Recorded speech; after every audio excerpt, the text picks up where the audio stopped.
What is going on, guys? It is Wyatt, and finally the long-awaited video of assembling the 1200 horsepower Duramax race engine for the C10 Duramax project we're building. So let's go ahead, roll the intro, and jump into getting this thing assembled. Y'all want some fucking cheeseburgers?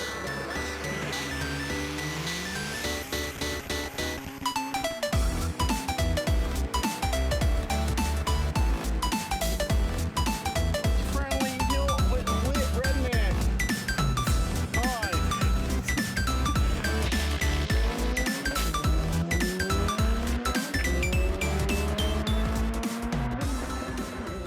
So I know it has been a freaking minute since I uploaded anything about this engine. So if you guys want to jog your memory, I did upload a video about a month and a half ago going over all of the parts going into this build and why I chose them. So if you want, feel free to go check that out. If not, I will be going over all of the parts in this video again, just not in as much detail or why I chose them.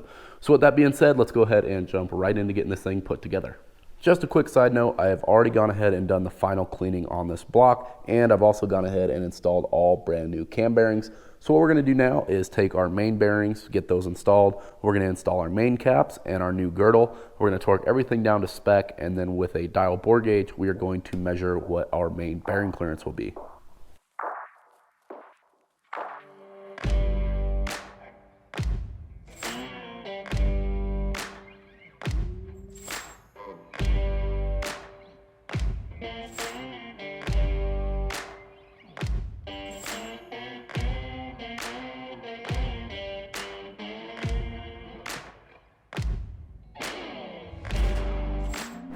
Now that we have our main bearings, main caps, and girdle all torqued down in place, we can go ahead and grab our micrometer and come over to our crankshaft. This particular one is a Cali's Comp Star that I've already had balanced for our rotating assembly. We're going to take our micrometer and get a very precise reading of how big this main journal is. We will then take our dial bore gauge and zero it out to that measurement so that when we insert the dial bore gauge into our main bearings, we will get a very precise readout of how much oil clearance we have.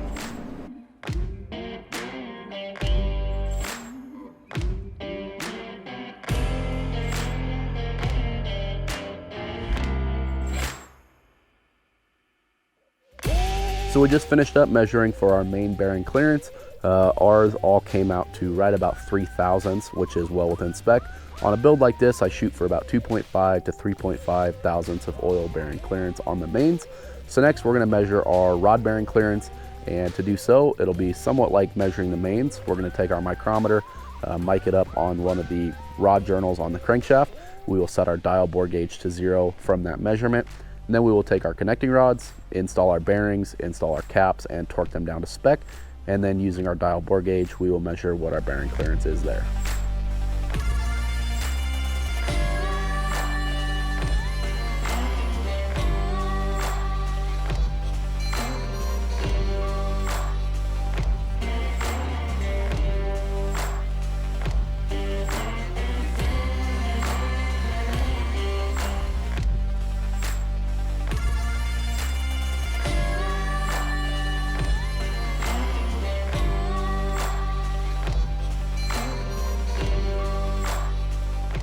Thanks to the witchcraft of editing, it took no time at all to get all of our connecting rod bearing clearances dialed in, when in reality, I spent multiple hours doing this. It's just a ton of little tedious work, but it'll all play a great part in the end in keeping this engine reliable. Now, I don't know if I'd mentioned it earlier, but we are running a set of Carrillo connecting rods in this engine. They are completely overkill for the kind of power that I plan to make, but they are one of the best rods you can get for the Duramaxes, and that's why I chose these ones. Speaking of overkill, we have our pistons here. These are a set of Moly forged pistons. These are a 20 thousandths overbore with 75 thousandths valve reliefs on them. And we need to start measuring all of our piston ring end gaps so that we can get these things installed on our connecting rods and start getting this freaking engine assembled. So enough of me jabbering, right back into a time lapse, and let's get these piston rings fitted.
So we just buttoned up our piston and ring combo.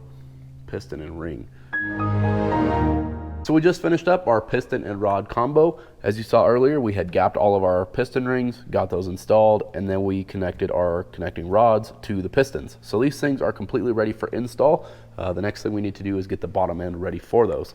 So we have gone ahead and done our final cleaning. This block is completely spotless. What we're gonna do now is go ahead and install our main bearings and install our Callie's Comstar crankshaft.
Well guys, it is currently like 1:30 in the morning and we are cruising along on this engine build. As you just saw, we got all of our pistons and rods installed and torqued down to our crankshaft. So it is coming together. It's just very slow. On something like this, you want to be very meticulous. Now what the hell, Hayden's channel's got me all messed up. But anyways, just being very clean, making sure everything's going together perfect, and just triple checking everything. So that's what I've been doing. The next thing we're gonna do is go ahead and get the camshaft installed. Now, I was kind of stupid and did this, or I'm doing it now. I should have installed it before I installed the crankshaft reluctor wheel, but you have to install the reluctor wheel before you install the girdle, because as you see, you cannot just slide it off of here. It gets caught on that piece. So anyways, we're gonna have to work around that a little bit. The reason that it's kind of a pain in the butt is because the cam gear actually goes behind it down on this big crankshaft gear. So we're gonna try not to take this all apart to install the cam. I'm gonna try kind of a little sneakery to get around it. But at worst case, we will have to just pull back off this reluctor wheel. It's just kind of a pain, but there's like 3 Allens on the back side of it back here that you can unbolt, and then you can take these both off. But like I said, we're gonna try not to do that. So I'm gonna go ahead, pull the camshaft out, get it all lubed up, and drop it down in here. If you guys ever run into this, make sure that you have something on the back side of the block like I do, unless you have the backing plate on. With no backing plate on here, the camshaft will fall right out the back side of the block. So I just have a kind of plate with a bolt sitting over the camshaft hole on the back side to hold it in there. So yeah, long story short, let's get the camshaft installed and then go home and get some sleep. Quick side note, the camshaft that we are using is a Wagler Stage 2 alternate firing order cam. And no, it's not gonna go chop, chop, chop. Diesels don't really do that, unfortunately. So yeah, let's go ahead and get this thing cleaned up, lubed up, and installed.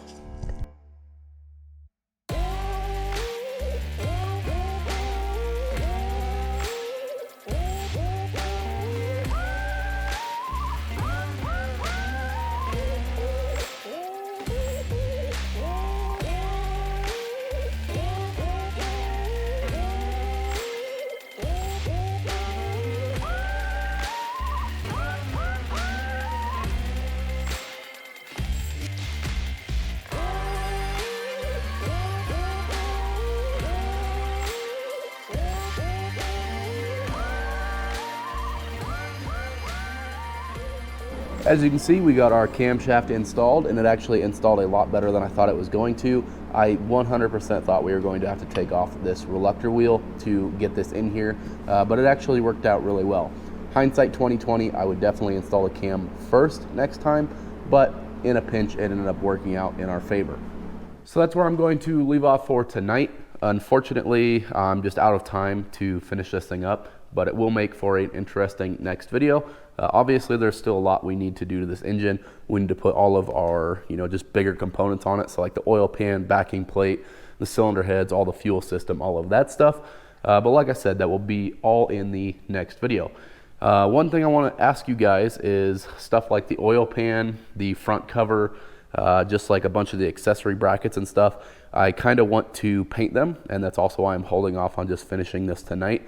So I want to paint them. I want to do a really cool color that would kind of jive with the black that I did on the block and kind of match with the truck. Now, I'm not sure if the truck's going to get painted anytime soon, but for now, it needs to somewhat match with this faded kind of matte orange, or something that would jive well with the color that I'm pretty sure I'm going to paint the truck, which is this original really vibrant orange color. So yeah, if you guys have any ideas of what colors would kind of work with the whole scheme that we got going here, go ahead and leave them in a comment down below. Hopefully in the next couple of days, I will decide on a color and get some paint ordered and then get everything painted for this so we can finish the engine. But yeah, that's kind of where we're at for tonight. With that being said, I hope you guys enjoyed the video. I know it wasn't exactly like a how-to, it was more of a time lapse of putting this thing together. My gripe with doing the how-to videos on the diesel stuff is I run my own small business. It's what pays my bills, is working on the diesels. So if I make a how-to video, it's kind of a potential loss of business, sort of like biting the hand that feeds you. So that is why I don't upload a lot of diesel how-to videos, even though I could, but that's my biggest reason. So I do apologize for that, but if you guys did enjoy this video, make sure to leave it a like or a thumbs up down below. And if you're not, make sure you are subscribed, because we are going to get this thing finished, and hopefully with your guys' suggestions, it will look really cool and painted really nice. And hopefully that'll be very soon. So yeah, thank you guys for watching, and we will see you in the next one. Peace.